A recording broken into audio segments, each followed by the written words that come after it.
a alegria se renova quando das possibilidades do compartilhamento de experiências.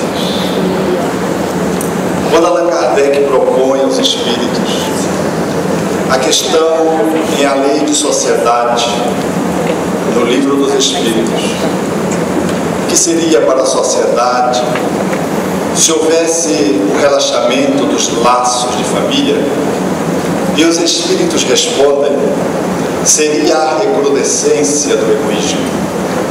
É uma questão e uma resposta que vem ao encontro dos nossos dias. A família, como está posta, sofre os apelos de um mundo conturbado, que evoca uma dinâmica agitada, ansiosa, na busca da competição, que se coloca dentro de um clima social de forma contínua, e o anseio de poder encontrar um lugar ao sol, mesmo que tendo que passar por cima dos outros, vencer os outros, atropelar os outros, começa a se tornar algo corriqueiro.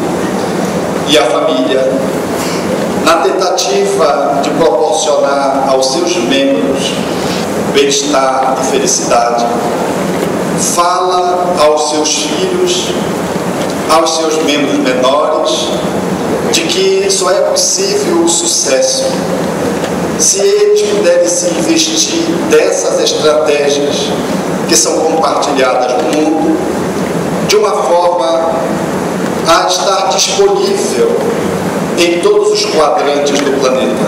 E assim, nós temos a triste percepção de que as disputas, os concursos, a forma como se coloca do desporto à atividade profissional, da atividade artística à literária, ela está permeada por uma busca de alguém vencer o outro para ir se afirmando sobre os outros, desfrutar do sucesso que foi lá atrás estabelecido pelos pais como input, como script, como um comando psicológico dentro dos seus filhos.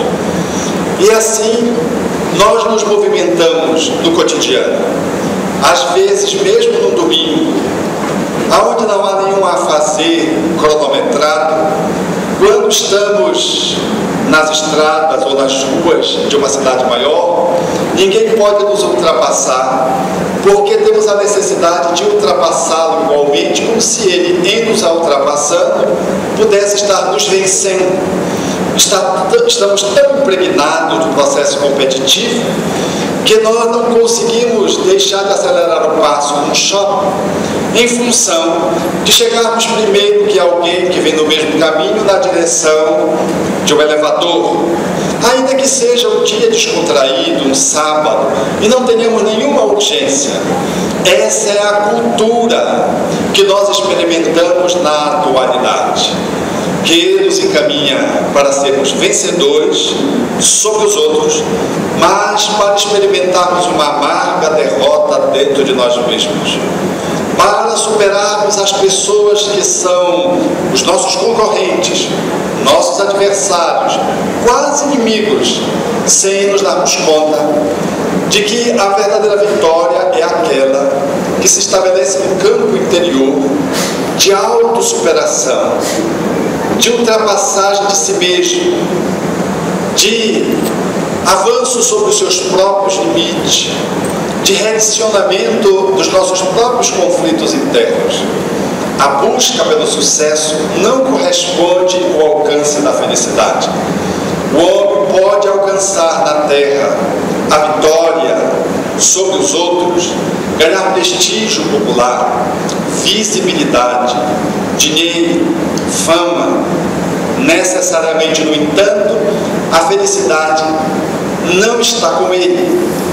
Haja vista grandes ícones que se projetam internacionalmente e que revelam os seus conflitos quando das suas aparições, quando os paparazzis revelam a sua dinâmica cotidiana, e aqui e acolá, quando a família traz os dramas que são mobilizados em função dos conflitos que eles experimentam. Portanto, é nesse clima social que nós, enquanto família, precisamos alinhavar em que base nós estabelecemos a cultura espírita dentro do lar. Em que medida Jesus comparece como sendo nosso referencial familiar? Em que ponto a minha relação com os meus filhos, na posição de pai, de mãe, elas estão dando conta de atender as demandas do espírito que renasceu, quase sempre em casa? Nós não temos espíritos de escola, raramente temos um espírito ajustadinho, equilibrado. A maioria vem do umbral, às vezes vem das trevas, um grau abaixo. Ainda que a gente coloque o nome de André Luiz Bezerra de Menezes Emmanuel só por esses nomes, mas o rótulo não corresponde ao conteúdo e ao alinhamento. E desde cedo ela já denuncia que ela exigirá daqueles que representam o divino na convivência com ela, mãos firmes e corações abertos. Necessitarão de cérebro aguçado, mas de que sentimento pulsante, aliado a fim de que o encaminhamento desses espíritos possam ser levados ao Criador, numa devolução de alguém que recebeu um compromisso e estabelece a sua missão devolvendo ao divino com o seu trabalho experimentado de uma forma contínua. Todos nós queremos missões, motivados pelo nosso orgulho. Quase sempre não nos damos conta de que a missão que a gente almeja é uma utopia, é uma falácia, é quase um delírio, porque nós queremos as missões dos grandes homens na Terra e esquecemos de que missão é conduzir alguém ao divino, e que ao lado das grandes missões, que são poucas, pontuais, existem as missões que estão em todos os lares, seja numa ilha no centro da Amazônia, seja numa família encravada no morro do Rio de Janeiro. Nós encontramos missão e missões. Missões no sentido coletivo e missões no sentido individual, às vezes microsocial. Nós, enquanto pais, somos espíritos missionários, porque temos a missão de encaminhar espíritos. Não que tenhamos títulos que nos honre a alma e nos gabarite para exercer essa função de um status superior. Não. Temos a missão de reencaminhar almas que muitas vezes nós desencaminhamos. É a missão de resgatar. É a missão de, em vivendo um movimento provacional, reencarnatório e às vezes expiatório, podemos exercer a missão de ser pai e ser mãe. Missões essas que, se fossem bem exercidas, o mundo já teria galgado o status da regeneração. Mas porque estamos esperando algo que venha de cima, algo que apareça de surpresa, algo que nos guinde a uma posição de vaidade, de orgulho, de presunção e arrogância, nós negligenciamos aquilo que nos é afeto no dia a dia, dentro de casa, entre quatro paredes, numa movimentação silenciosa, mas fundamental para que uma sociedade se enriqueça, porque quando lá se afrouxa nas suas relações domésticas, a sociedade periclita, diriam os espíritos a Allan Kardec. É necessário apertar mais o laço dentro da família para que a sociedade ganhe densidade, ganhe corporificação, ganhe status de equilíbrio. É, portanto, lá o legítimo exportador de caracteres do bem para a vida comum. É, portanto, dos pais, que somos todos nós, na sua maioria, seja consanguíneos ou não, que eles repousam o futuro da humanidade. Não são os grandes líderes, não são os salvadores da pátria, ou os salvadores dos párias, que vão erradicar do mundo a miséria, a dor, o mal e o sofrimento. Somos nós, os operários do dia a dia, os obreiros do cotidiano, dentro de casa, fazendo a nossa missão para o qual nós fomos convidados. Infelizmente, nós estamos experimentando a ansiedade de algo mais, quando aquilo que está a contento está dentro de casa. Nós já estamos diante do convite.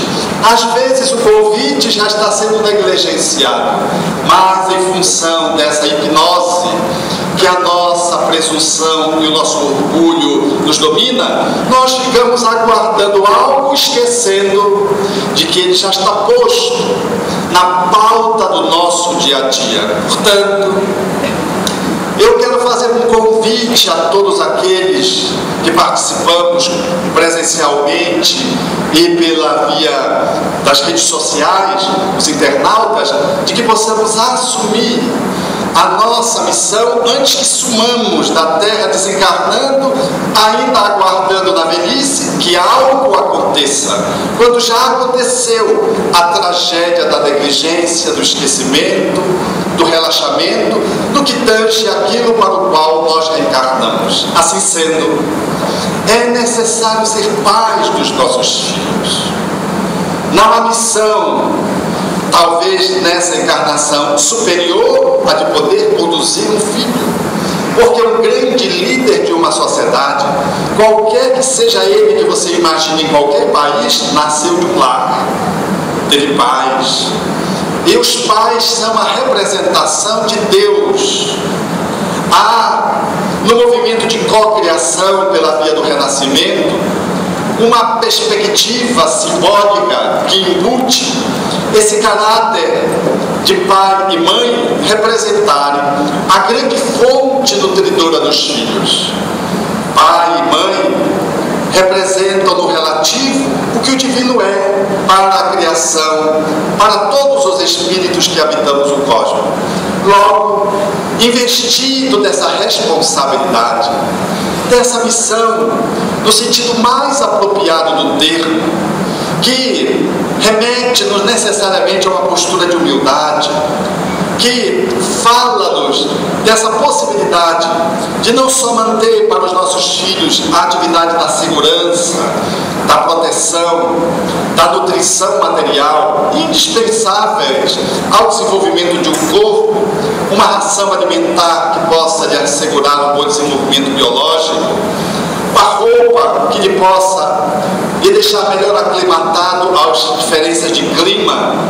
É necessário que, para além dos cuidados que tenhamos com os nossos filhos, assegurando a proteção de um lar que o subtraia da violência urbana, é necessário que nessa missão nós possamos assumir o papel do nutridor espiritual, ou seja, para além do corpo, olharmos o nosso filho como um espírito reencarnado. Porque se olharmos apenas para o corpo, teremos a impressão de que estamos tratando, cuidando de um ser humano. Sim, é um ser humano, mas é também um ser transhumano. Se ficarmos apenas no humano, vamos ficar em nível de ego e corremos o risco de perder a referência principal que o Espiritismo nos oferece, de que quem está diante de mim é um espírito reencarnado. Não é uma criança tão somente, é um espírito na faixa etária infantil ou juvenil, logo carecendo de que seja mirado, olhado nessa perspectiva de profundidade, para que a nossa educação não seja vã e a nossa missão não seja apenas para humanos, mas ela seja transcendente. Que diante dos nossos filhos, portanto, a semelhança do divino em representando com toda a humildade, no relativismo em que nos encontramos evolutivamente, nós precisamos nos desvestir das cangas, das nossas imperfeições, para nos abrirmos como fontes nutridoras do Espírito, atendendo-lhe o corpo. Porque é fundamental que, para que sejamos um dia anjo, precisamos assumir a nossa humanidade. Mas é impossível que possamos lograr a transcendência se nós nos limitamos apenas a tratar o humano. Fixaremos no ego e corremos o perigo de vivenciarmos o egotismo, a egolatria, o egocentrismo e perdermos a mão de executarmos a nossa missão na amplitude que o Espiritismo se nos oferece. Assim sendo, ser pai, ser mãe, está para além do sentido físico, além dos atributos normais que são colocados para os pais de cuidarem dos seus filhos. Está emblematicamente posto a necessidade de estabelecermos, para com relação a essas crianças e jovens, uma relação que possa alcançar-lhes os âmagos do ser, de um ser que veio de algum lugar do mundo espiritual, que transitoriamente está nas nossas mãos e que necessariamente não chegará à idade juvenil ou adulta, ou avançará para a velhice mais tarde, para depois saltar para o universo da onde veio, quiçá melhor, se teve nas mãos dos pais, mãos operosas, que souberam fazer as intervenções adequadas. Assim sendo, é de bom tom nos investirmos desse olhar, porque o amor é peça fundamental para que possamos evangelizarmos-nos e amarmos aqueles que nos foram confiados. Fazer o Evangelho no lar semanalmente é uma obrigação solene, mas viver a evangelização no cotidiano dentro de casa é uma obrigação que não pode ser adiada. Levar a criança e o jovem ao centro espírita é nosso dever social, com a casa espírita, com o ingresso do nosso jovem, da nossa criança, nessa interação mais portentosa do movimento que apresenta a doutrina espírita em espírito e verdade. Mas viver com o nosso jovem, com a nossa criança, o ideal que abraçamos dia e noite e todos os dias, é, sem sombra de dúvida, o nosso dever, que não devemos postergar. Assim sendo, é indispensável ter esse olhar para os nossos filhos de amor, porque a atitude de amor começa no olhar. O filho sabe como o pai olha ou se não olha, e sabe a qualidade desse olhar. O cuidado que um pai e uma mãe têm para com o filho começa nesse grau de ocular, desde quando a criança está colocada no seio materno, fazendo a amamentação, os seus olhos necessariamente se dirigem à face da mãe, que pode estar tagarelando, que pode estar andando, que pode estar vendo TV, mas que pode estar num canto mais acomodado, num canto mais aconchegante, num lugar onde a luz talvez não esteja tão forte, ela possa fazer um acolhimento como se estivesse no útero, e com os seus olhos, na sombra e luz, poder fazer um contato ocular, porque a criança não olha para um outro lugar a não ser para a face da mãe, mas raramente a mãe se detém para olhar para os olhos do filho, da filha, que está no seu regaço naquele momento, fazendo a sua amamentação indispensável ao seu corpo físico. Ali está o leite, que vai me nutrir a biologia, mas no olhar está a nutrição espiritual. Cabe algumas palavras, na medida que o olhar se põe ao olhar da criança, esse espaço mágico, que ninguém consegue dimensionar qual a graciosidade, o encanto e o êxtase que é esse contato da mãe, e olhando para a criança, dizer algumas palavras, a guisa de mimo, reafirmar algumas posturas que foram editadas no mundo espiritual antes dele e dela, do pai, reencarnarem. Meu filho, você está vindo, que bom que você chegou. Você haverá de vencer junto de nós mesmos para, em se superando, oferecer à sociedade o seu melhor.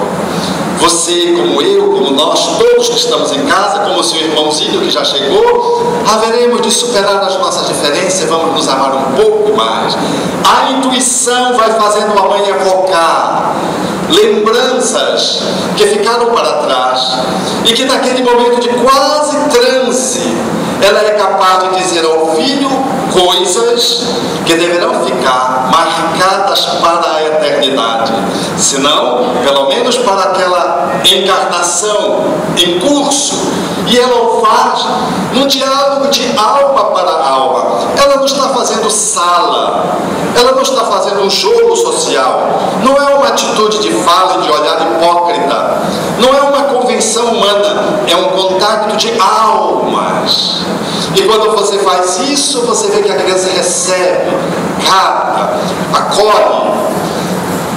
Um médico maranhense, piauiense, que hoje mora no Maranhão, fez uma pesquisa. Ele é neonatologista, pediatra. Ele pegava a máquina fílmica e ia no berçário, fazendo a visita às crianças e conversava com elas, e filmando ao mesmo tempo. E ali, já criado um vínculo com os recém-natos, ele começava a dialogar com as crianças.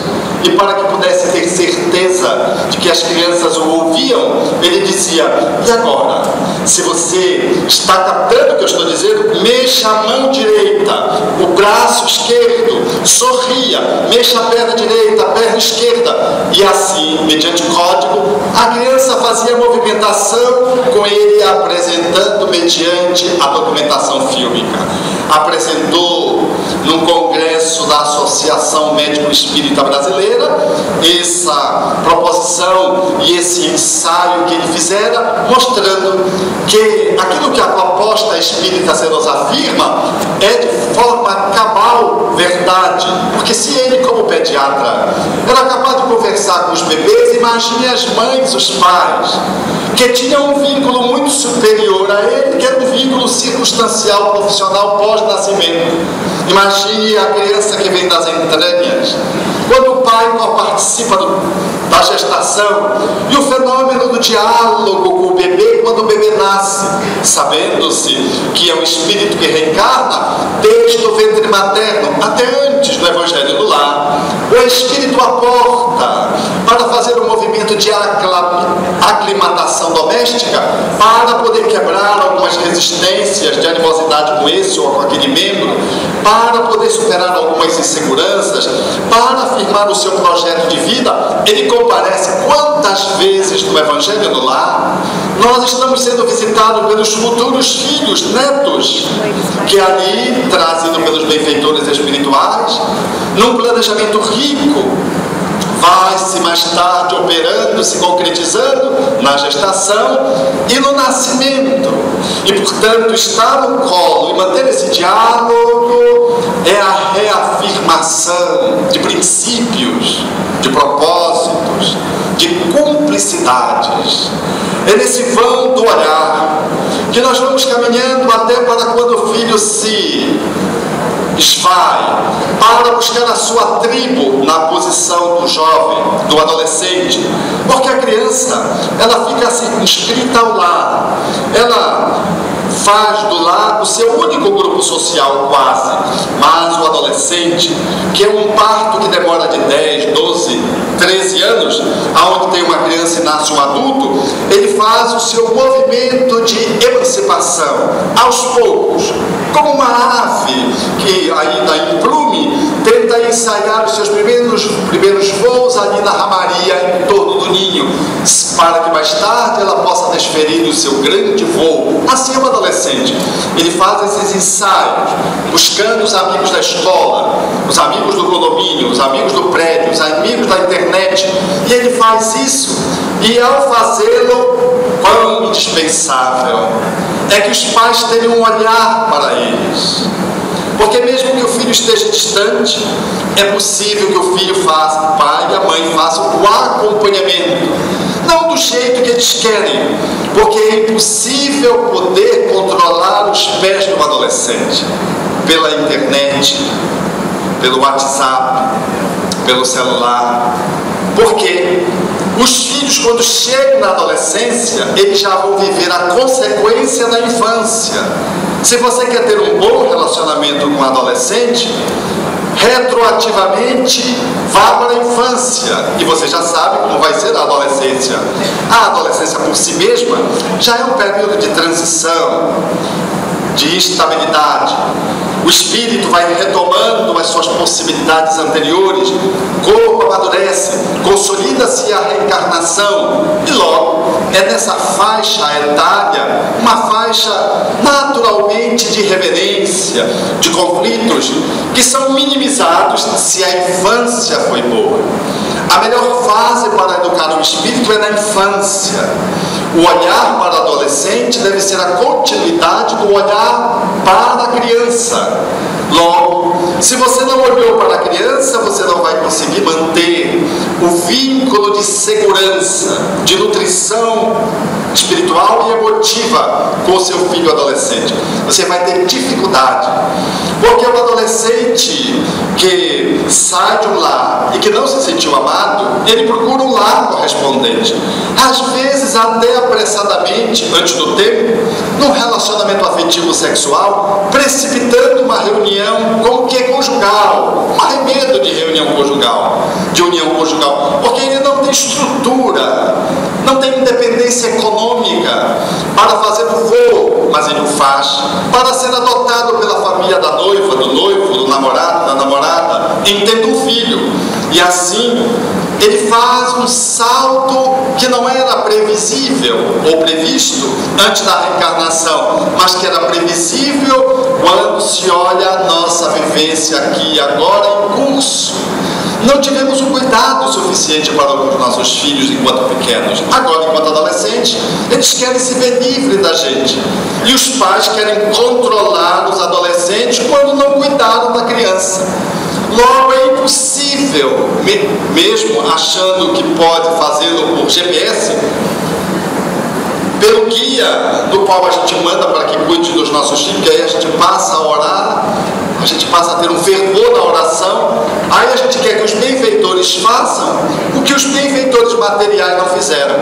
É impossível segurar um adolescente, controlar os passos, porque eu, trabalhando nessa área, vejo que eles fazem o que eles bem entendem com os pais. Simulam, enganam.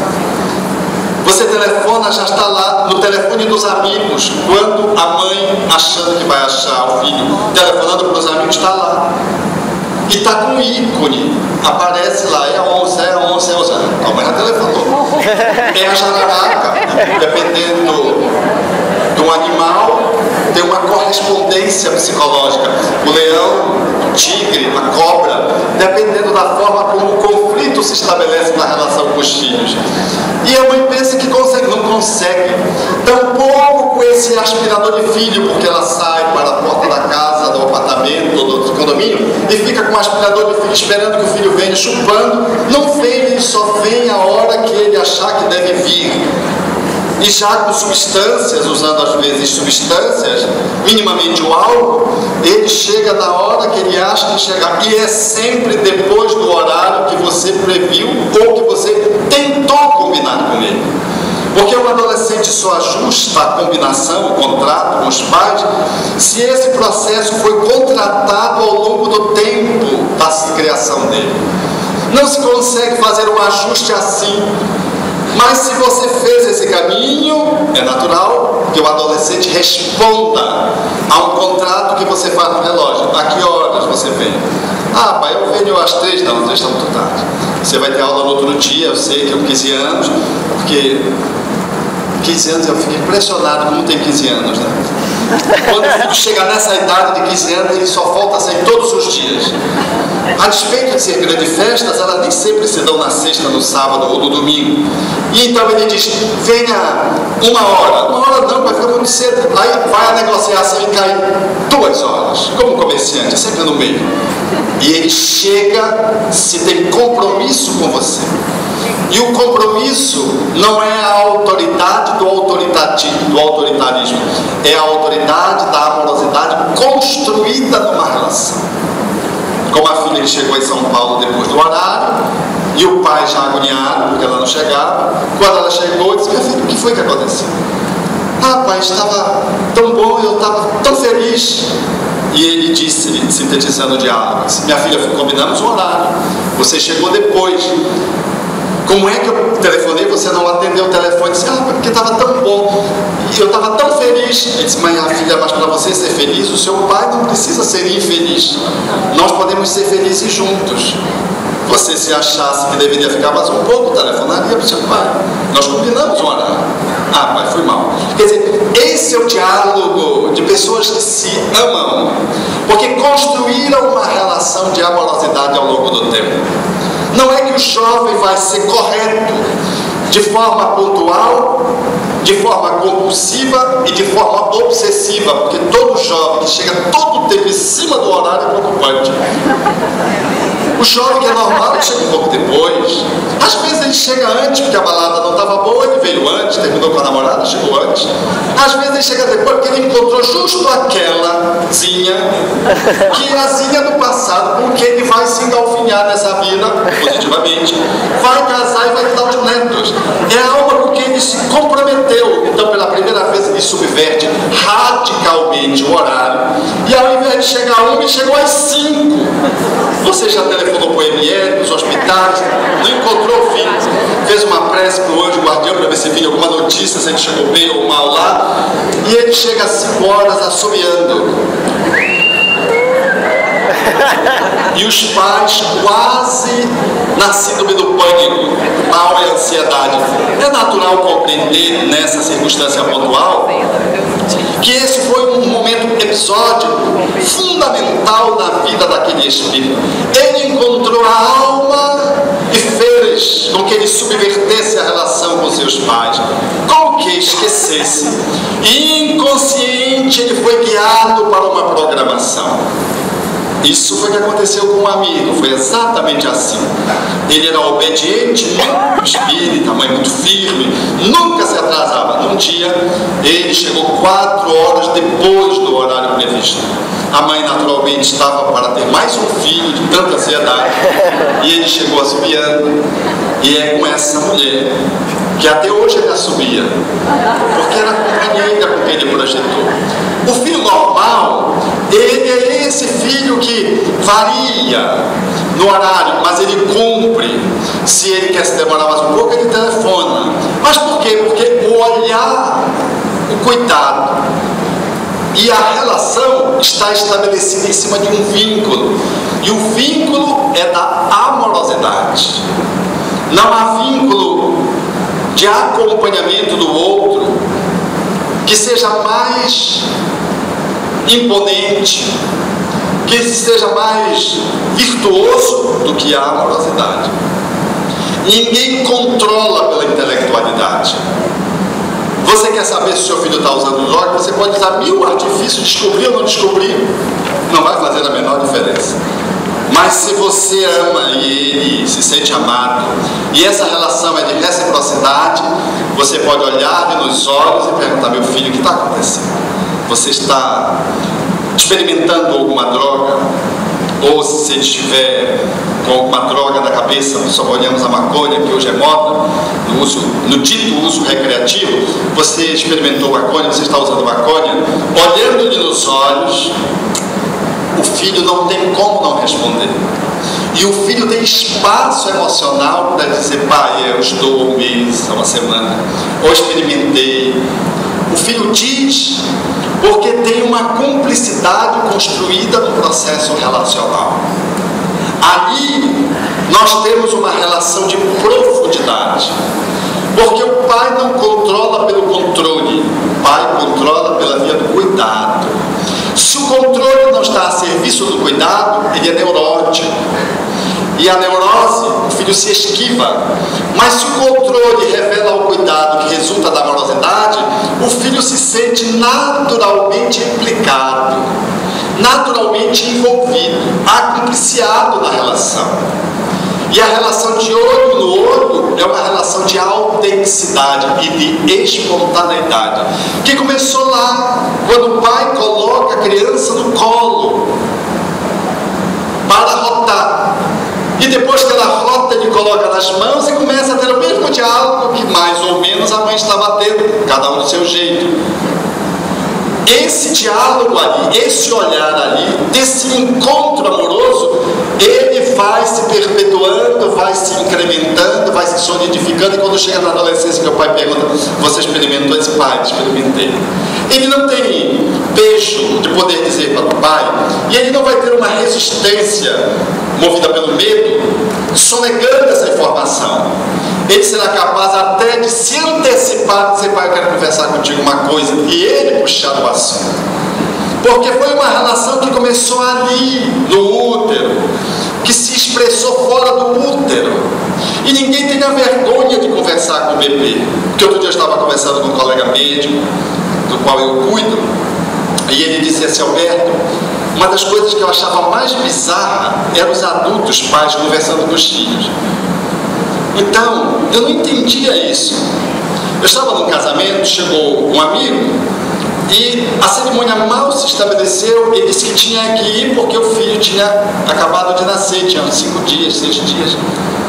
E eu disse: rapaz, esse casamento é só é só agora, teu filho tu tem a vida inteira. Ele disse: não, mas eu não posso. Ele arrumou desculpa e foi embora. Eu fiquei sem entender esse amigo, mas agora eu entendo. Ele tinha acabado de ter um filho.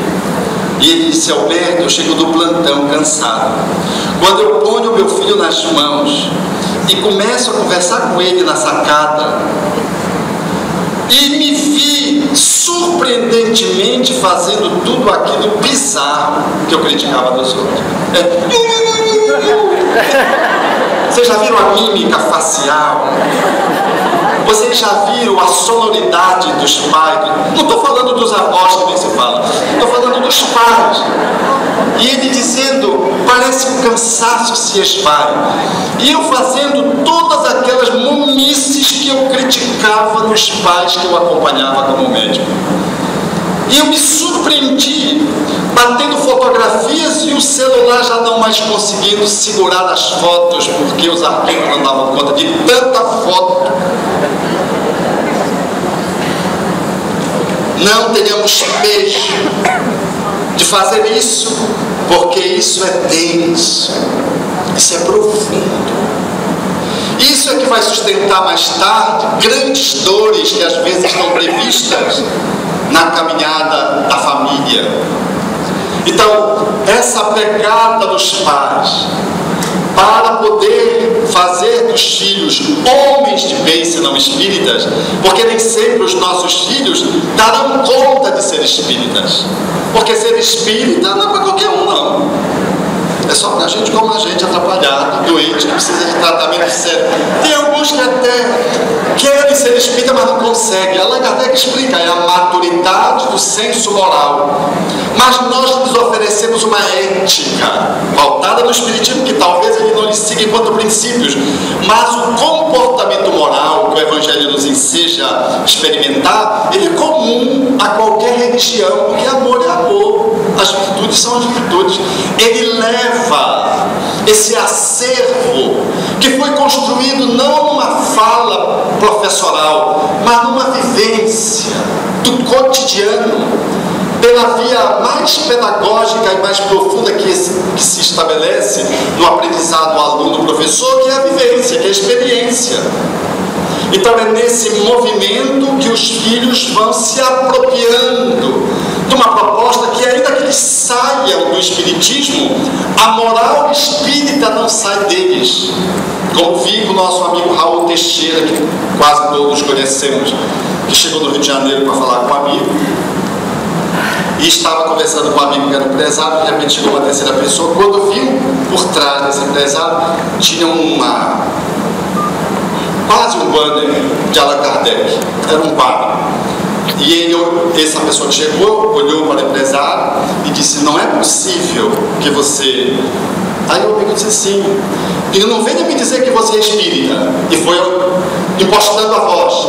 E o amigo disse: sou. Não é possível que você siga Allan Kardec.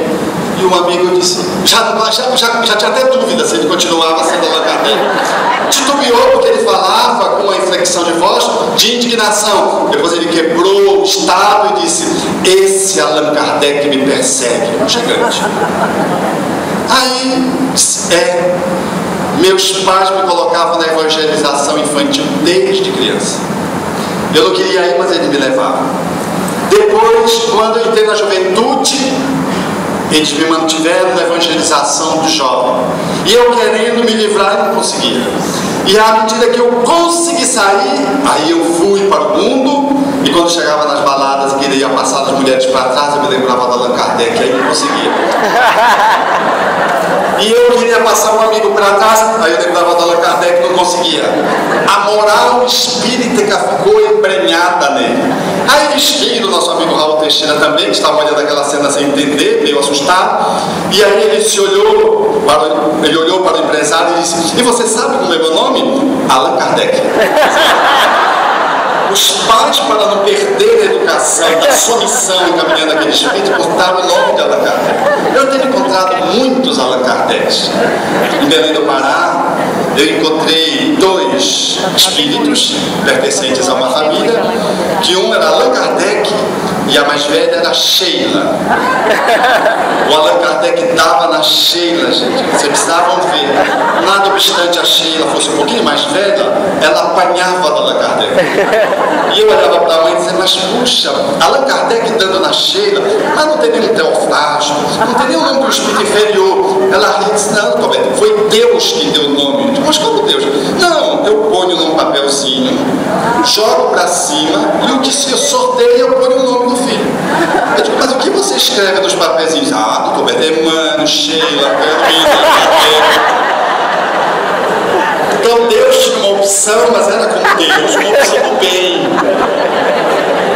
A despeito de toda essa ginga dessa mãe matreira, o Allan Kardec ainda precisava muito de Allan Kardec. Estava distante, era uma criança muito violenta. E Sheila, coitadinha, precisava ir ao conselho tutelar para poder se proteger, porque a mãe parece que não estava dando conta de segurar as comunicações anímicas do Allan Kardec. O nosso compromisso com os nossos filhos, ainda que eles não sejam espíritas, serão homens de bem, porque nós teremos embutido pela convivência na relação do cotidiano o exemplo do esforço, porque cá entre nós que eles não nos ouçam, nós não somos flor que se cheire, não é verdade? A gente tem tantas contradições, tantos pontos cegos. Há questões da nossa alma que a gente vem lutando, e olha que vem lutando, há mais de 2 décadas ainda não conseguimos resolver. Então às vezes a gente fica numa posição assim meio envergonhada, de não dar conta de poder fazer o que precisaria fazer com relação aos filhos, porque a gente diz para eles fazerem de um jeito e faz outro, mas os filhos percebem.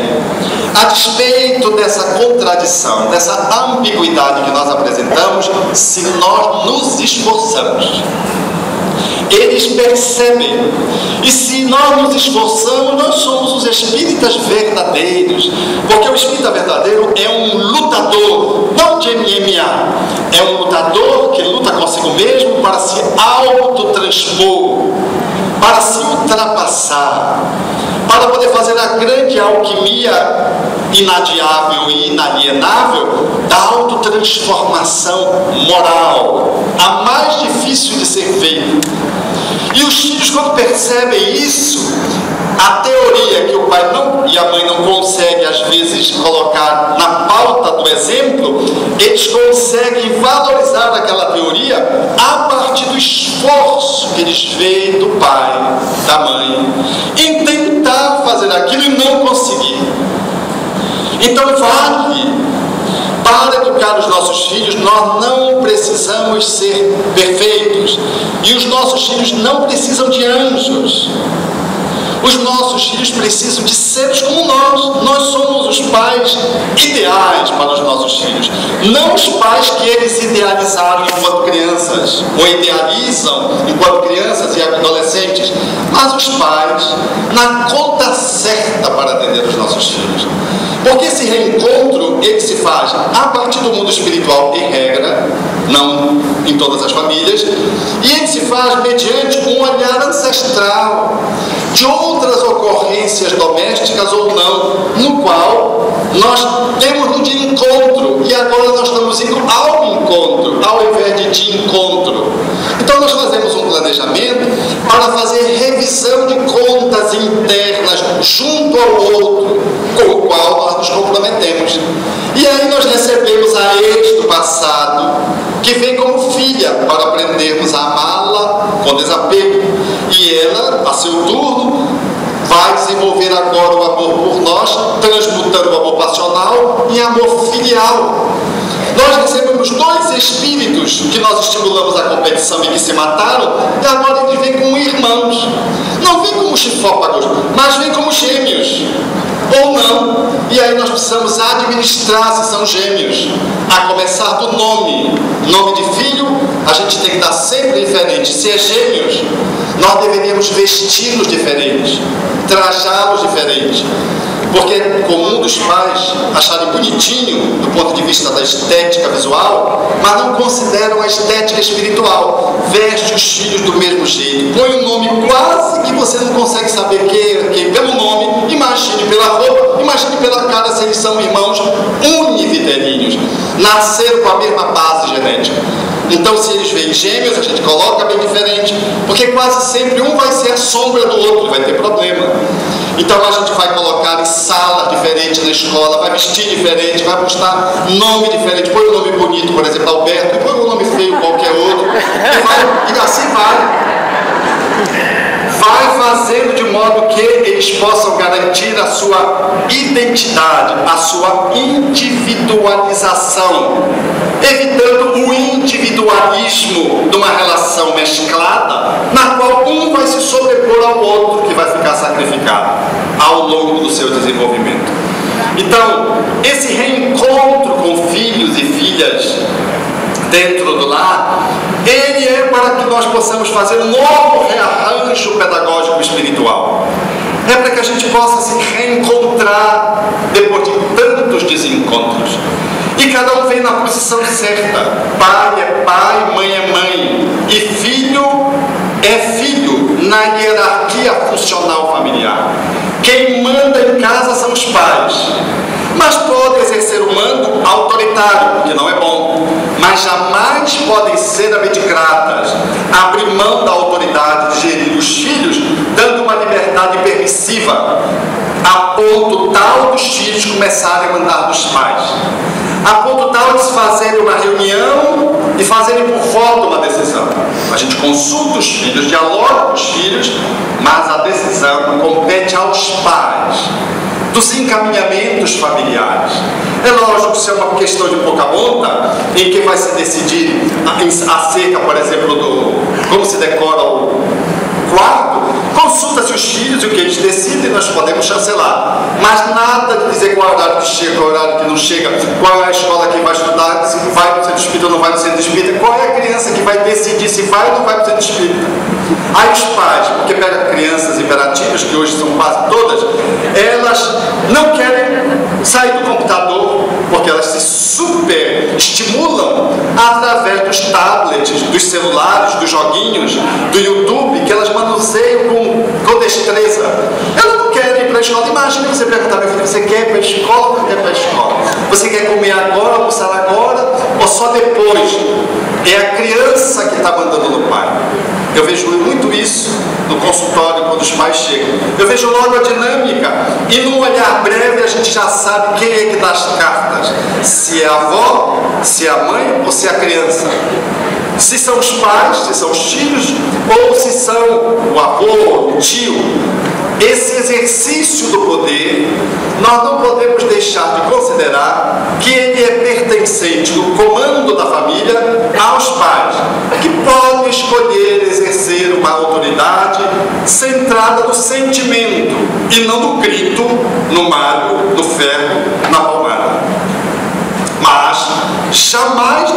que os filhos conduzam o lar. Jamais deixar que os filhos possam determinar coisas, encaminhamentos e regras que pertencem aos pais construí-la para o bom rendimento da família. Então são esses pais que nessa posição do lar, exercendo essa autoridade, vai estabelecer limites. Porque uma família que não tem limites é uma família de casa que não tem portas. As portas são o limite, você fecha e abre. O limite significa dizer até onde você pode ir e até onde eu posso ir. Transgredir essas fronteiras, esses limites, pode representar uma disfuncionalidade familiar prejudicial ao processo da nutrição parental, pai e filhos. Limites que os filhos sempre pedem, eles reclamam a necessidade de você ter, na relação com os filhos, espaços bem delimitados para que a família possa funcionar. Porque se não tem limites bem delimitados, ou você tem portas enguiçadas que não se abrem, limites rígidos, ou não tem portas. São limites permissivos, aonde a gente não sabe quem manda naquela casa. Todos gritam e ninguém obedece. Uma casa que tem limites nítidos, claros e flexíveis são limites da amorosidade que os pais conseguem construir na relação com os filhos pequenos e vão ajustando esses limites, essas regras à medida que os filhos vão crescendo, porque o limite que se estabelece para uma criança de 3 anos não é igual a de 6, de 9, nem a um adolescente de 12, tampouco um adulto de 23 anos. Esse movimento, ele é feito com muita delicadeza, e essas regras são as leis, é a constituição da família. A constituição da família são as leis em que nós nos movimentamos. Elas não estão escritas, mas elas são mais visíveis, porque elas estão nas almas. Nós fazemos isso de uma forma solene, através dos contratos, das falas, e vamos estabelecendo essas construções de regras que favorecem o bom funcionamento da família. E as crianças vão percebendo isso, e elas exigem isso quando se comportam mal. Elas querem ver até aonde você vai. A gente vê isso muito no shopping, quando a criança apronta, porque ela sabe que no shopping os pais têm vergonha de serem criticados. Elas, quando descobrem isso, e elas são extremamente manipuladoras, porque são espíritos inteligentes, eles são imperfeitos, mas são inteligentes. Se jogam no chão, choram sem cair lágrimas e berram. Aí os pais vão ficando vermelhos, que isso, meu filho, que isso? Aí vão querendo fazer a vontade da criança, e a criança já percebe que pela via do grito, do choro, do alarido, na frente das visitas ou do shopping, elas conseguem tudo. Bastou chegar uma visita, ela começa a se comportar mal, porque ela quer aquilo que ela quer, que o pai não quer dar, o homem não quer dar. Se comportando mal, o pai diz, tá pronto, filhinho, pode brincar do tablet. Aí dá o tablet para a criança, que ele limita no tempo, conscienciosamente. Mas o filho quer o tempo inteiro. Chega uma visita, ele chora para ter o tablet. Aí o pai dá o tablet. E ele percebe que ele consegue fazer esse processo de manipulação. O pai, a mãe, que sabe estabelecer limites, é firme. Não é duro, grosseiro, é firme. A criança cai, ele fica olhando lá no shopping, ela berrando, grita e vê o segurança e diz, não, é meu filho, fique tranquilo. O senhor não está ameaçado, não. A gente joga para ele, se ele estivesse inseguro, porque está, porque já vem. Outros pais querem resolver, não, licença, meu filho, pode deixar. Ele está fazendo um ensaio cênico para participar de uma peça de teatro na escola. Você pode até, se quiser usar essa expressão, pode, é uma boa. O filho vê que não tem jeito, você olha para ele e diz, e aí, tudo bem? Você já acabou de chorar? O show acabou? E pode dizer assim uma complementação, vamos conversar em casa, mais profundamente. Ele já sabe, ele não vai repetir nunca mais. Até quando ele escorrega, ele já levanta, nem chora. Quando deveria chorar, porque escorregou, caiu. Porque ele sabe que não adianta cair no shopping, berrar, chorar sem lágrimas, não adianta. que o pai ou a mãe ou ambos não vão fazer a vontade dele e a avó não estava nesse dia.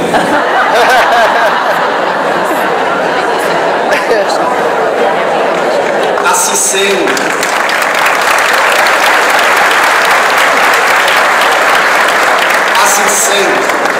sim, porque vó é um espaço de permissividade saudável.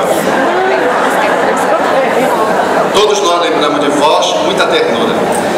Vó, vô são excelentes no lugar deles, não como pais. Assim sendo, amigos, vitalizar a nossa relação com os nossos filhos é trazer tanto afeto quanto o conhecimento da escola, da intelectualidade, da cognição. É nutri-los espiritualmente não só com o Evangelho, mas nas reflexões do cotidiano das nossas vidas, nos momentos que estamos juntos, que pode ser qualquer momento. Não só oferecer-lhes os implementos para o atendimento físico.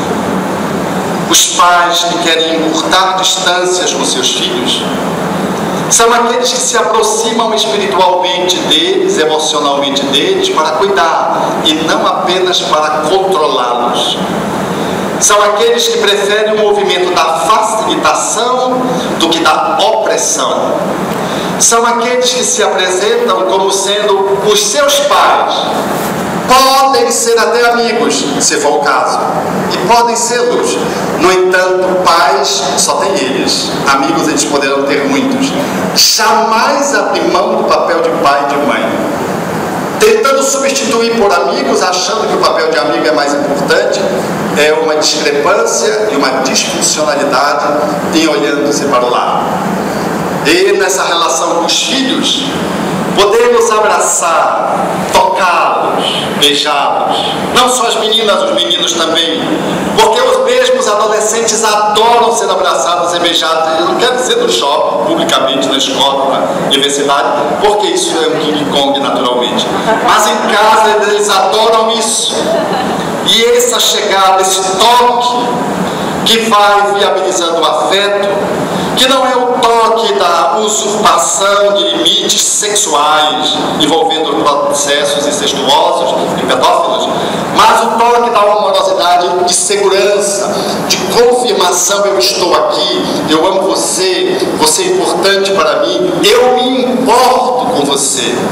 Essa possibilidade de vínculo, ela nos faz entrever o que vimos aqui ontem na homenagem prestada ao nosso companheiro Rubens e os seus outros familiares em relação à sua figura parental paterna, que demonstrava no afeto essa natureza de vínculo que assegura uma relação para a eternidade, não para o momento biológico, na superação de conflitos e no realinhamento harmônico de uma família numa perspectiva altaneira, superior.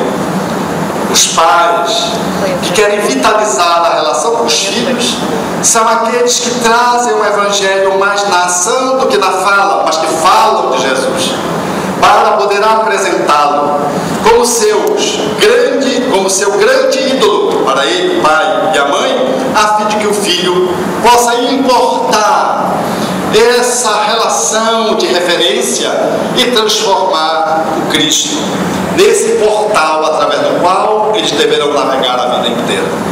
Essa relação de cumplicidade, de intimidade, de amorosidade, que envolve a convivência dos dias de alegria e da tristeza, que envolve o espaço do riso, do choro, do sim, do não, que envolve o toque, mas que envolve sanções. Sente aí por 3 minutos a um filho de 3 anos, fique aí sentado sobre o que você fez, depois vamos continuar conversando, para poder educá-lo, fazendo refletir sobre o que ele fez, ao invés de simplesmente bater nele ou gritar com ele, porque ele não vai entender. Uma criança de 3 anos não entende, mas você vai desde cedo aplicando sanções que tem o objetivo não de castigar, punir, mas que tem o objetivo de restaurar, reeducar, refazer, redimensionar comportamentos.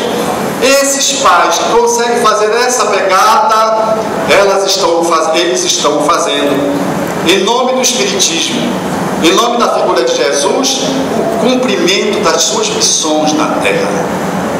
E nesses dias, quão faz falta o Evangelho para as famílias, não para os líderes que emergiram das famílias.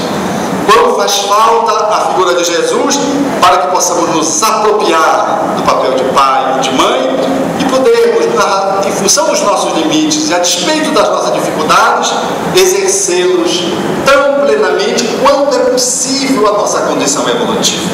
Assim, deixando permear o lar com a figura de Jesus, que nesses dias tem ganho nos corações a indiferença, ou então faz parte do balcão de negócios das pessoas que servem-se de Jesus ao invés de servir a Jesus. Por isso, diz Amélia Rodrigues, relembrando-te, Senhor, a mensagem brilhante e renascente, recordo-te a promessa em sentido augusto, e crede que estarei convosco eternamente até o fim dos séculos do mundo. Por isso creio com razão, Senhor, que ninguém mais consegue ignorar-te, ao ver-te as manifestações de teu amor, refugindo e atuando em toda parte. Vieste ao mundo sem quaisquer razões, sem honra, nem púrpura, nem guerra, e transformas povos e nações, mostrando as leis da vida sobre a terra. Revelas entre os homens dia a dia, iluminando os cérebros que irmanas, o caminho da paz e da alegria pela sublimação das leis humanas. Deste à fraternidade vasto acesso, traçando a estrada para a vida sã e acentuar-te as luzes do progresso nas vantagens de agora e de amanhã. Vieste do esplendor que reina no mais alto, guiando o mundo à evolução divina. Da charrua ao trator, da vereda ao asfalto, do artesanato rude ao fulgor da oficina. Conhecemos na terra a tua força augusta. Permaneces em tudo, aqui e ali, entretanto no trem de diferença injusta.